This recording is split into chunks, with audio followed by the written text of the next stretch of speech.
temannya dari Serang, Banten dan Lampung. Masya Allah, terima kasih banyak. Terima kasih banyak juga buat jamaah Islam Itu Indah yang di rumah yang selalu setia menyaksikan Islam Itu Indah. Mudah-mudahan selalu dirahmati Allah. Amin.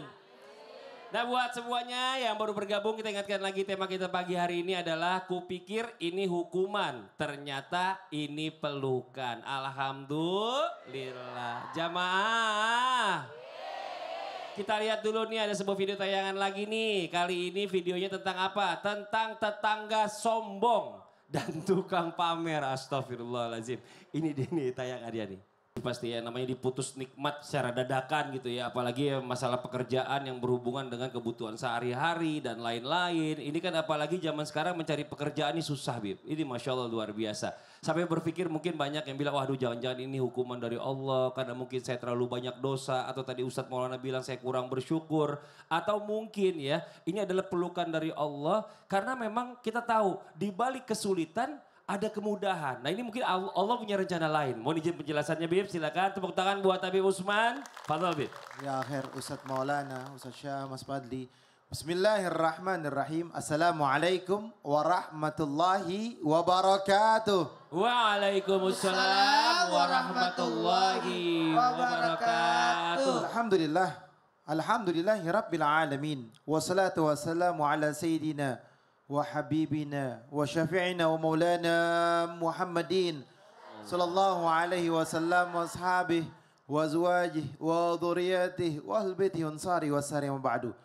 Segala puji bagi Allah Subhanahu wa taala yang telah memberikan kita nikmat iman, nikmat sehat walafiat. Insyaallah penonton di rumah dan di studio mendapatkan ilmu yang bermanfaat dari guru-guru kita bisa diamalkan dalam kehidupan yang sehari-hari. Amin amin ya Allah ya Rabbal alamin.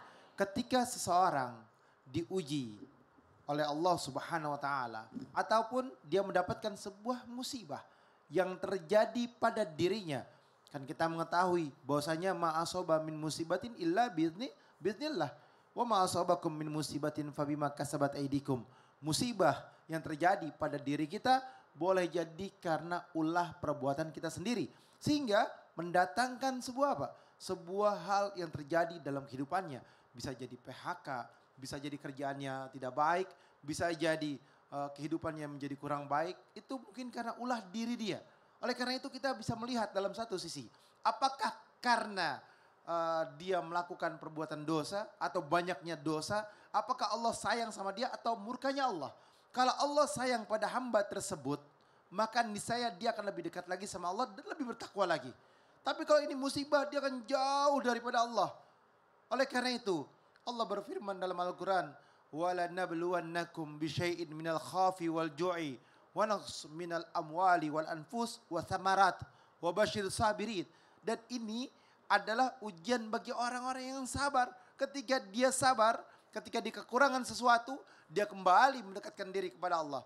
Dia kembali berada dalam jalan Allah, berarti dia dalam keadaan ridhonya Allah Subhanahu wa taala. Kita memahami. Tadi kan Mas Fadli bilang, fa innamal usri yusran innamal usri yusran. Setiap kesulitan insya Allah akan ada kemudahan. Masya Allah. Makasih banyak Bib. Yakin ya akan ada sesuatu yang lebih indah yang Allah mau kasih sama kita. Masya Allah. Jazakallah khair ilmunya. Tepuk tangan buat Habib Usman. Makasih Allah luar biasa. Buat jamaah Islam Itu Indah yang dirahmati Allah. Ya yang namanya manusia ini memang semua segala sesuatunya harus kita kembalikan kepada Allah. Niat kita luruskan kepada Allah. Apapun yang Allah berikan kepada kita itu pasti yang terbaik. Ini Masya Allah. Aduh astagfirullah. Ya Allah, kasih mic coba. Ada apa ini? Ngobrol pakai mic. Oh ya Allah, ada Assalamualaikum. Waalaikumsalam. Luar biasa, Islam itu indah. Iya bertiga. Jangan iklan Ayo kita bertiga juga. Ya oh jangan iklan dulu, kenapa Bu? Saya mau ngasih oleh-oleh ke Ustaz. Oh mau ngasih oleh-oleh. Ya Allah. Tenang, ini cuma satu nanti di belakang semuanya dapat. Oh semuanya dapat, kira dibagi 4 nih, belah-belah gitu ya. Jangan repot-repot. Ya Allah udah siapin aja. Begitu deh Ustaz. Bip. Lampu. Jangan dibagi sekarang juga. Sekarang waktu. Iya. Aku malu. Ibu tuh ibunya udah bawa handphone tuh Bu. Foto dong. Foto Bu. Iya pas. Sebentar. Selfie. Bu, fotonya ntar dulu ya Bu ya. Kita iklan dulu Bu, ntar iklan baru foto. Nah buat jamaah Islam Itu Indah yang di rumah, jangan kemana-mana dulu. Nanti kita lanjutkan lagi pembahasan kita ya. Tetap di Islam Itu Indah, jamaah. Oh jamaah, alhamdulillah. Ya foto. Saya jadi inget teman saya ini, sendalnya baru. Iya. Lagi tadi Jangan pamer-pamer mulu. digituin. Yang manusia kenapa sih? Kan saya. Makasih banyak Ustaz. Tepuk tangan dulu dong Bu. Masya Allah ya. Ketika kita diberikan harta yang berlimpah ya.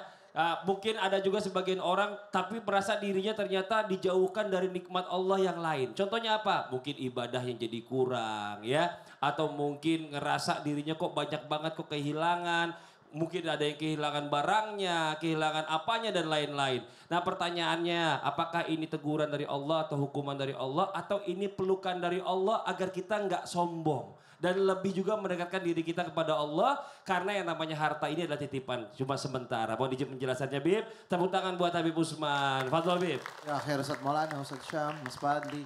Bismillahirrahmanirrahim. Allahumma salli ala sayyidina Muhammad wa ala ali sayyidina Muhammad. Ingat, ketika seorang hamba memiliki harta, harta itu adalah titipan dari Allah Subhanahu wa taala. Termasuk tubuh yang kita milikin. Ini bukan milik kita, tetapi milik Allah. Dijaga, dirawat, dan olahragalah kalian. Beribadahlah dengan baik, menjalankan perintah Allah, dekatkan diri kepada Allah sehingga engkau akan merasakan nikmatnya dekat kepada Allah Subhanahu wa taala. Fa'amal insana idza mabtalahu rabbuhu faqramahu wa na'amahu fayaqulu rabbi akraman. Wa amma idza mabtalahu faqadaru alaihi rizqahu fayaqulu rabbi ahanan. Adapun manusia apabila Allah Subhanahu wa taala mengujinya lalu memuliakannya dan memberinya kesenangan, maka dia berkata, Tuhanku atau Allah telah memuliakanku. Kalau dapat rizki, kalau dapat harta, kalau dapat keuntungan, kalau merasa doanya dikabulkan, Tuhanku telah memuliakanku. Namun apabila Allah Subhanahu wa taala mengujinya dengan membatasi rizkinya, entah misalkan ada masalah dalam rizkinya, ada kehilangannya, dia bilang, Tuhanku menghinakanku. Sekali-kali tidak begitu. Ingat, bahwasanya apa? Bahwasanya harta semua itu adalah ujian. Istri kita ujian, suami kita ujian, anak kita ujian. Dan bahkan aduun bisa menjadi musuh. Oleh karena itu kembalilah kepada Allah. Dekatkan diri kepada Allah. Mencari keridhaannya Allah Subhanahu wa taala. Firaun kaya raya, berkuasa. Qarun kaya raya. Tetapi Allah tidak memuliakannya. Abdurrahman bin Auf kaya raya. Allah muliakannya. Sakhwatul agniya, orang kaya dermawan. Oleh karena itu kembali kepada Allah, dekatkan diri kepada Allah. Harta adalah landasan menuju akhiratan Allah. Menuju akhiratnya Allah. Sehingga apa? Dengan harta kita beribadah, bertakwa kepada Allah. Jauh lebih bertakwa lagi, jauh lebih dekat lagi. Dan ketika kita diuji dengan kemiskinan, maka dengan kemiskinan tersebut kita tetap berserah diri kepada Allah, melapangkan diri kita dan bersabar atas setiap ujian cobaan yang Allah Ta'ala berikan. Baru kalian selamat. Masya Allah, makasih banyak Bib. Tepuk tangan buat Habib Usman. Masya Allah, kita lanjut lagi. Waktu kita mau kasih kesempatan jamaah buat bertanya sama guru-guru kita. Tapi sebelumnya kita masuk dulu ke segmen Tanya Dong Ustadz. Kami semua tanya dong Ustaz. Yang mau bertanya boleh silakan angkat tangannya. Ayo, yang mana? Oh, karena tadi sebelah sini grupnya yang ini dulu deh. Ibu boleh silakan turun. Ibu yang tadi ngasih oleh-oleh makasih banyak, boleh pinjem mic-nya tadi dikasih ya. Kasih pinjem dulu Ibu. Iya, oke. Masya Allah, Ibu turun sini Bu. Iya, silakan perkenalkan dirinya. Iya. Assalamualaikum warahmatullahi wabarakatuh. Waalaikumsalam warahmatullahi wabarakatuh. Tabi pun. Ya pun. Perkenalkan, nama saya Husnul Hatimah dari Majelis Taklim Al-Mutakin, Kurungan Nyawa, Pesaran, Lampung. Tepuk tangan dong buat Ibu cita-cita umat muslim. Husnul Khotimah ya, cita-cita umat muslim ini. Ibu mau nanya sama siapa? Mau bertanya kepada Pak Ustadz Sam. Ustadz Syam, boleh Ustadz Syam. Ya, Silakan Ibu, Ustadz Syam. panggilannya apa Ibu? Apa Ibu Husnul? Bu Husnul. Ibu Bu Husnul. Husnul. Siap. Ibu cita-cita aja gimana? Kamu ya? Ya, silakan Bu. Di sini saya mau bertanya Pak Ustadz, ketika kita dihina, difitnah, benarkah itu pelukan dari Allah untuk menyelamatkan kita dari orang-orang yang toksik? Wih, mantap Bu Husnul. Itu aja pertanyaan Ibu. Saya rasa cukup sekian. Ya. Saya ucapkan wabillahi taufiq wal hidayah.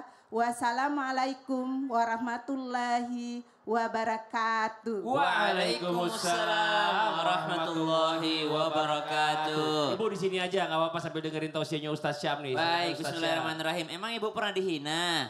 Pernah? Oh pernah. Apa perasaan ibu ketika dihina? Ya ada rasa sedih. Oh subhanallah. Baik, ketika seseorang dihina, ketika seseorang difitnah, ketika seseorang dirusak nama baiknya, itu ternyata pernah terjadi di masa baginda Nabi SAW dan bukan orang jauh, yaitu istri Nabi SAW, Ibunda Aisyah radhiyallahu anha wardaha, sehingga dikenal dengan kejadian hadithul ifki, yakni kejadian fitnah yang sangat besar atau perusakan nama baik yang sangat besar, subhanallah. Sehingga Nabi SAW datang kepada Ibunda Aisyah dengan mengatakan, wahai Ibunda Aisyah, wahai istriku, kalau memang itu terjadi maka istighfarlah kepada Allah. Kalau tidak terjadi istighfarlah kepada Allah. Maka Ibunda Aisyah makin sakit hati tuh. Kenapa? Lah suamiku aja kayaknya percaya deh sama fitnah itu. Kalau aku disuruh istighfar kepada Allah, maka tidak ada yang membela Ibunda Aisyah. Maka Ibunda Aisyah menutup mulutnya. Lalu Ibunda Aisyah mengatakan, saya mulai hari ini tidak akan pernah mengucapkan satu kata lagi kecuali apa yang dikatakan oleh ayahnya Nabi Yusuf alaihissalam, yaitu Nabi Yakub alaihissalam, dengan mengatakan fasabrun jamil, sabar yang indah, sabar yang indah, sabar yang indah. Sehingga apa yang terjadi? Ditolong sama Allah. Bukan hanya Nabi SAW yang kembali percaya kepadanya, tapi yang membenarkan apa yang diucapkan oleh Bunda Aisyah adalah langsung Allah Subhanahu wa taala dengan menurunkan ayat Al-Qur'an. Ibu harus tahu, tidak ada satupun ayat yang tidak penting. Semua ayat itu sangat penting. Maka saking gembiranya Bunda Aisyah itu karena yang menjawabnya adalah Allah Subhanahu wa taala. Maka kalau kita difitnah, kalau kita dihina, kalau memang kita mulia di mata Allah, maka akan tetap mulia. Tapi biar bagaimana disanjung, dipuji, wah subhanallah. Kita kan manusia senangnya dipuji Bu.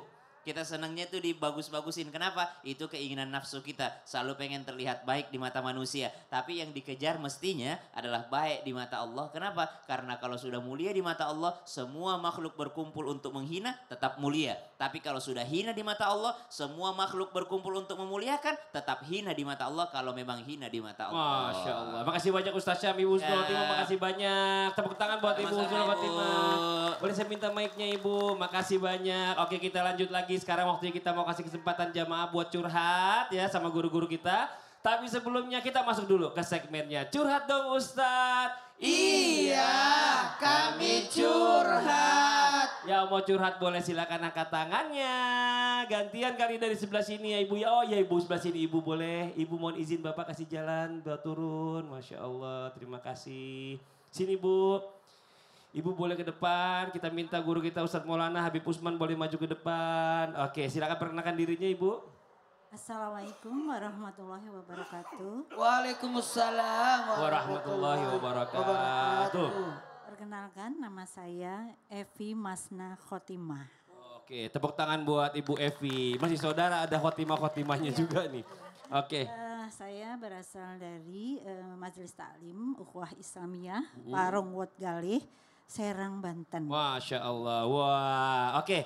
Ibu Evi mau curhat apa Ibu Evi? Ini terkait ujian ya. Ujian oke. Dan setiap manusia pasti akan diuji ya Pak Ustadz ya. Pasti benar Masya Allah. Dan kebetulan saya juga diuji kesabaran dan keikhlasan. Itu memang bukan sekedar kata-kata ya, itu memang harus diusahakan dan proses. Kebetulan kami diuji setelah 3 tahun menikah, suami saya meninggal dunia. Innalillahi wa inna ilaihi raji'un. Ya. 3 tahun menikah ini? 30 tahun 30 menikah. tahun Masya Allah. Ya. Terus? Setelah 30 tahun menikah dan kita selama itu diuji juga Pak Ustadz, diuji. Kita lewat dengan will dan pil itu lewat ya. Iya. Dan kita diuji dengan sakitnya suami. Suami sakit apa Ibu? Sakit diabetes. Diabetes. Gagal ginjal. Gagal ginjal. Dan juga saraf kejepit. dan dia di kursi roda. Di kursi roda ya. Selama 4 tahun. Dan meninggalnya itu 1,5 tahun kurang lebih. Kurang lebih. Dan memang saya sadar ya. La yukallifullahu nafsan illa wusaha. Tapi Pak Ustadz, sampai saat ini saya masih sering teringat. Iya. Masih teringat sama suaminya. Dilanjutkan Bu, Ibu nggak apa-apa. Silakan. Mohon maaf. Kebaikan suami. Iya, selama ini mungkin saya terlalu cinta ya dengan suami. Dan memang Allah akan menguji apa yang kita cinta, ya Allah ujikan ke kita. Oke. Ibu Evi ditenangkan dulu nafasnya nggak apa-apa. Coba kita dengarkan dari guru-guru kita. Habib Usman silakan, mungkin ada yang mau disampaikan buat Ibu Evi biar ditenangkan nih kesedihannya. Bismillahirrahmanirrahim.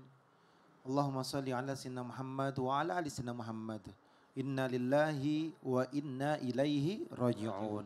Segala sesuatu yang akan berada di muka bumi ini, yang terjadi ataupun yang belum terjadi dan bakalan terjadi, maka niscaya semuanya akan kembali kepada Allah Subhanahu wa taala. Hari ini, besok, lusa, siapapun yang hidup di muka bumi ini pasti akan dicabut nyawa oleh Allah. Karena kullu nafsin dha'iqatul maut. Semua pasti akan dicabut nyawa oleh Allah Subhanahu wa taala. Karena kita yakin kita ini milik Allah. Kita yakin kita hamba Allah. Kita yakin kita makhluk Allah. Kita ciptaan Allah. Pasti kembali kepada sang penciptanya. Maka kita lihat amal ibadah suami kita. Ketika kita melihat amal suami ibadah kita bagus amalnya. Ibadahnya rajin, sholatnya rajin, qobliyahnya, badiahnya, sodakohnya, perbuatannya bagus dan lain sebagainya. Maka ketika dia meninggal kita yakini dia meninggal dalam keadaan baik atau meninggal dalam keadaan husnul khatimah. Maka bagaimana caranya kita menyusulnya dalam kebaikan. Jangan diratapin, jangan disedihin. Sedih boleh, nangis boleh. Tapi gak boleh lebih dari 3 hari, 1 minggu udah cukup. 1 minggu cukup, 1 bulan mengingat kembali kebaikan-kebaikannya boleh. Lakukanlah kebaikan apa yang telah dilakukannya. Dan tentunya bagaimana caranya kita bisa meninggal dalam keadaan husnul khotimah, berjumpa lagi dalam surganya Allah bersama orang yang kita cintai. Amin. Itu yang terpenting. Ya, ditambahkan Ustadz Maulana silakan. Kepada yang sama masalahnya dengan ibu, Masya Allah, tabarakallah, qadarullah, ketahuilah, sakit itu adalah bentuk kasih sayang Allah. Karena dengan sakitnya itu menggugurkan dosa. Amin. Karena dengan sakitnya itu Allah kasih pahala. Amin. Dan dengan sakitnya Allah angkat derajatnya. Dan semua amalan kebaikan ibadah yang ditinggalkan disebabkan karena sakitnya, dia pun tetap dapat. Maka mohon maaf tanpa menggurui, hanya mengingatkan kita kalau melihat orang sakit, kita berkata begini, Allah angkat derajatnya. Tapi kalau sakit itu menimpa pada diri kita, maka kita berkata, Allah ampuni dosa-dosaku. Jangan dibalik. Jangan dibalik. Orang sakit, diampuni dosa-dosamu karena kau banyak dosa. Itu salah. Sebaiknya kita berkata Allah angkat derajatmu. Nah ketika ada yang meninggal dalam keadaan sakit, ingat gak? Salah satu bentuk pahala sakit itu, husnul khotimah itu adalah dengan sakit. Sakit itu menggugurkan dosa. Sakit itu termasuk syahid juga. Ya. Masya Allah. Terima kasih banyak Ibu Evi buat jamaah Islam itu yang di rumah. Jangan kemana-mana dulu ya. Nanti kita lanjutkan lagi pembahasan kita tentang tema kita hari ini. Kupikir ini hukuman, ternyata ini pelukan. Tetap di Islam itu indah. Jamaah. Oh jamaah. Alhamdulillah.